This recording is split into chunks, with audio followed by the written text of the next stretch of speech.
Welcome to Creative Piano, a podcast exploring music and creative ideas, all while sitting at the keyboard. I'm Andrew Payson, the founder of Payson Method. The first episode is all about being a creative person. To start, I want to read from the first paragraph of my book, Payson Method Piano. Creativity is the core of music. Without it, the sound would be lifeless and bring us little joy. Great musicians seem endlessly inventive, as if they were simply born with an artistic mind. This idea that people are either creative or they are not is both untrue and unhelpful. Creativity is an active pursuit of possibility. It's also a skill that can be improved by playing a musical instrument. The benefits of this skill go far beyond music and extend into everything you do.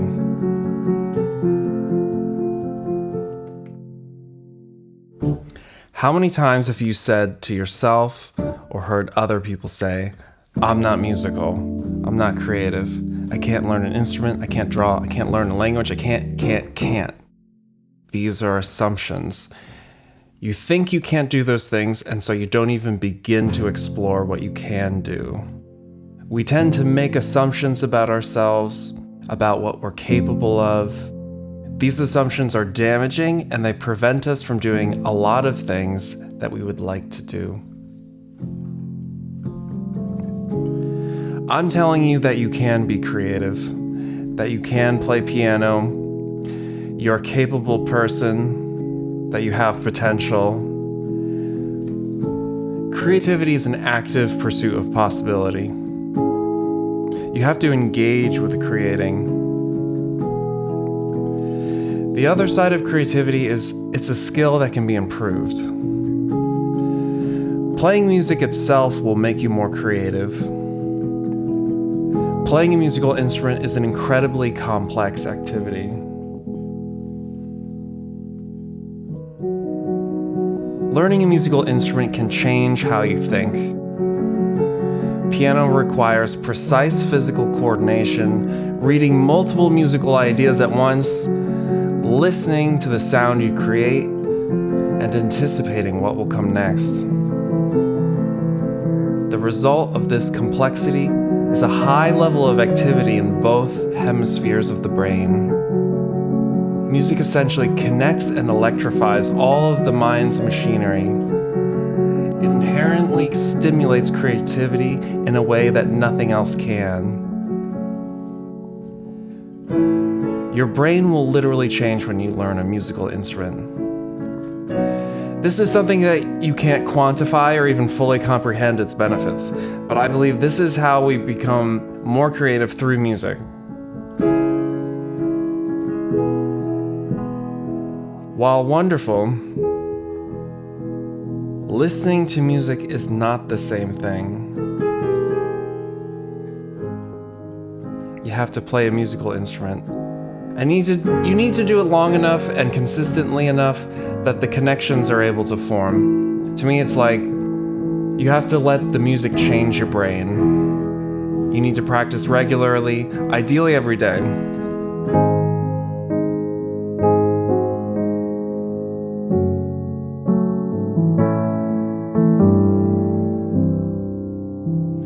So what does being a creative person feel like? In my experience, it's fun and it's empowering. I love to just sit down on the keyboard, make up some music. To be able to think of sounds and then make them, it's thrilling and magical. Here, I'm gonna make something up.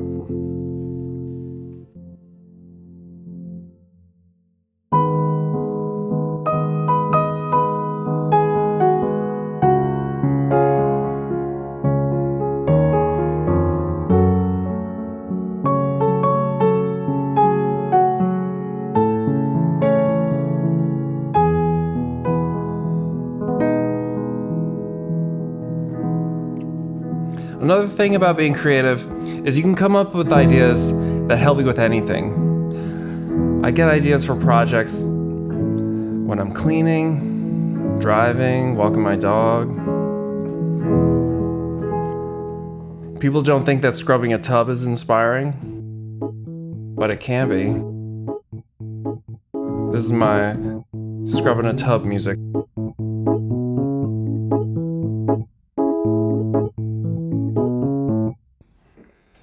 Those ideas have helped me develop my teaching. They've helped me finish music, improve my drawings. Obviously, you can get ideas, sitting down and working on things too. But when you're a creative person, you can engage with creativity anywhere because it's in your head. Besides the clear value of getting ideas for things, there's also this invisible influence of creativity. When you play a musical instrument, your brain is wired for creativity, and you just feel slightly better at things than you otherwise would be. And you're more open to learning new things. Right now, I'm working on improving my cooking skills, my Spanish. I'm learning to juggle. It's not like I'm brilliant at any of those things, but I'm definitely getting better. In a way, as a creative person, I just feel like I can learn new things.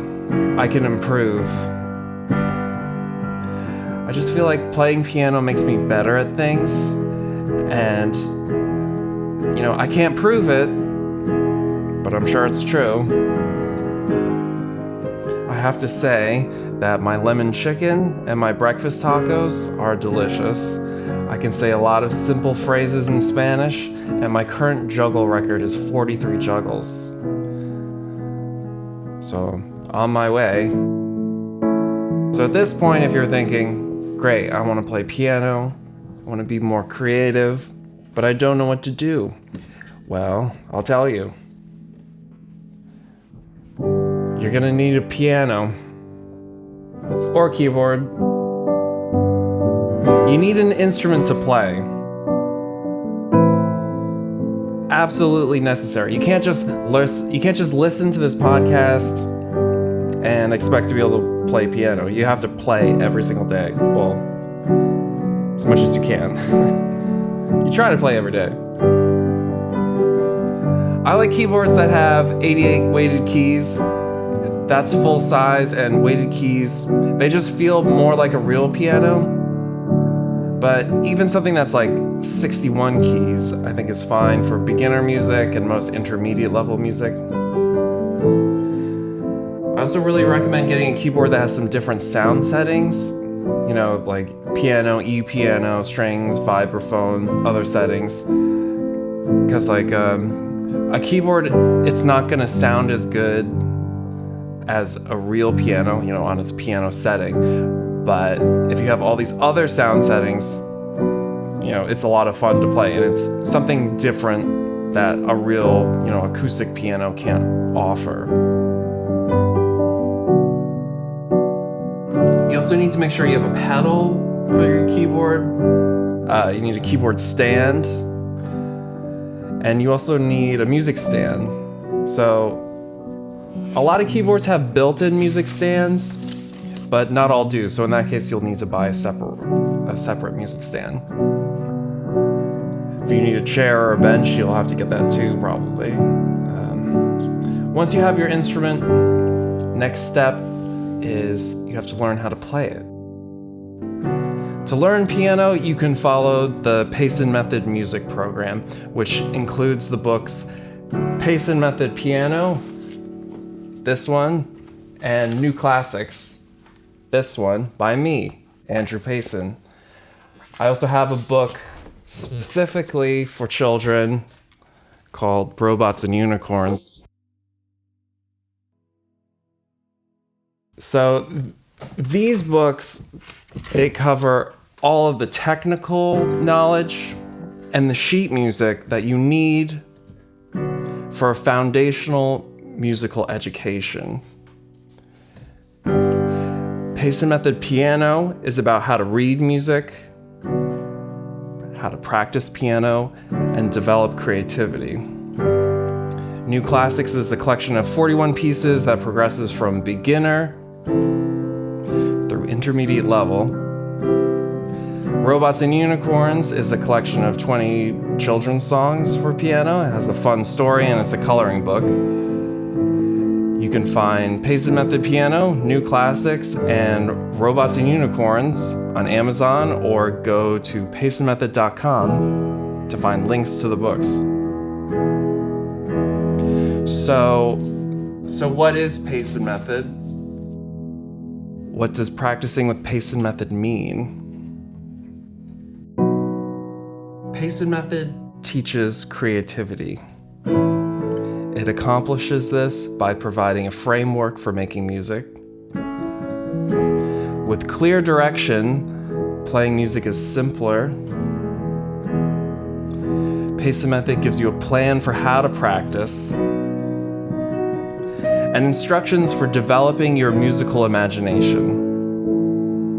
It's necessary to approach music in both a practical and philosophical way, because what you're ultimately trying to do is link your technique with your thoughts. When this is achieved, music becomes a direct expression of creativity.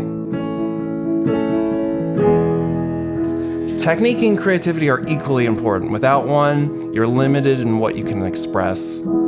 Payson Method doesn't tell you how to think, it solves problems that prevent you from exploring your musical imagination.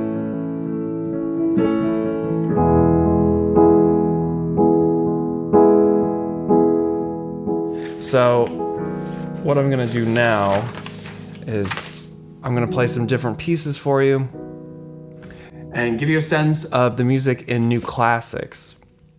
So I'm gonna play 2 beginner pieces and 2 intermediate pieces. So the very first piece, this is Tea Leaves.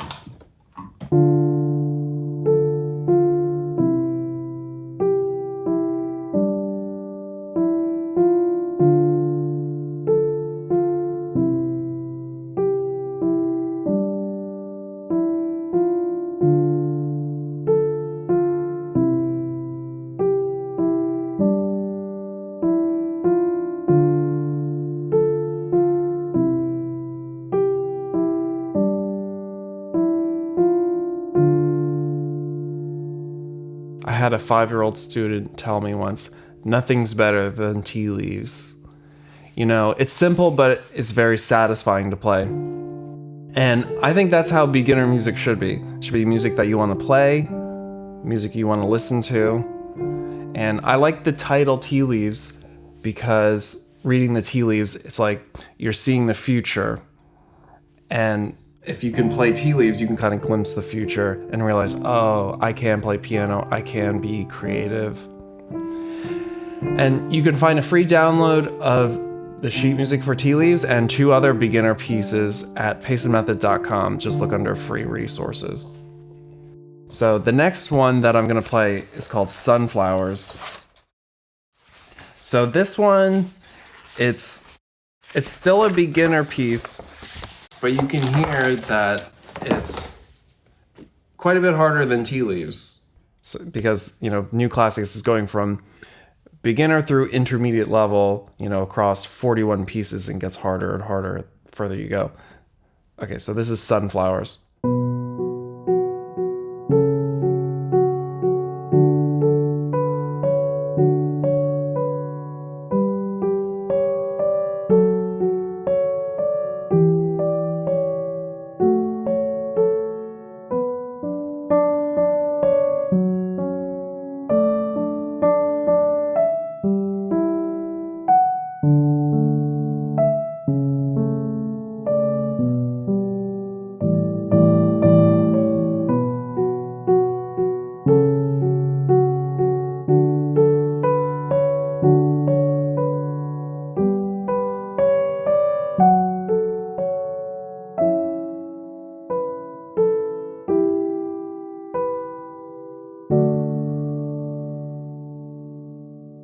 So with this one, I kind of picture an old man on a sunflower farm in Tuscany, and he's kind of like going up the hill to his little house, and like the sun's going down, and then he turns out the lights in his little house.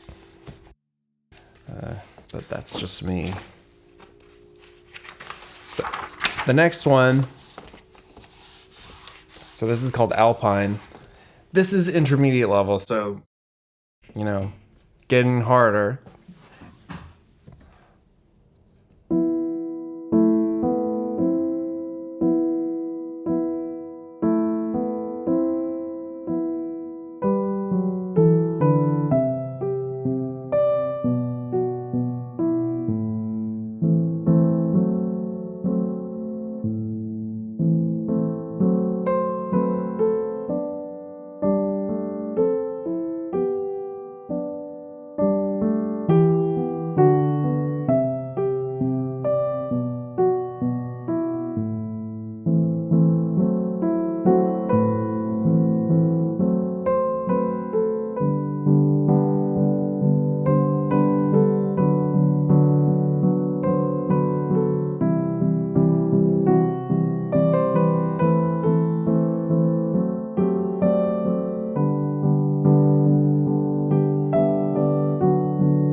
I love that one. That's one of my favorites. Yeah, it's cool because it's still pretty easy, but it sort of takes you on a journey. It's got all these different parts, and it keeps changing. So that's it for this episode of Creative Piano. For more lessons and music, check out the books Payson Method Piano, New Classics, and Robots and Unicorns, Piano Songs for Kids. Original music in this episode is by me, Andrew Payson, your host.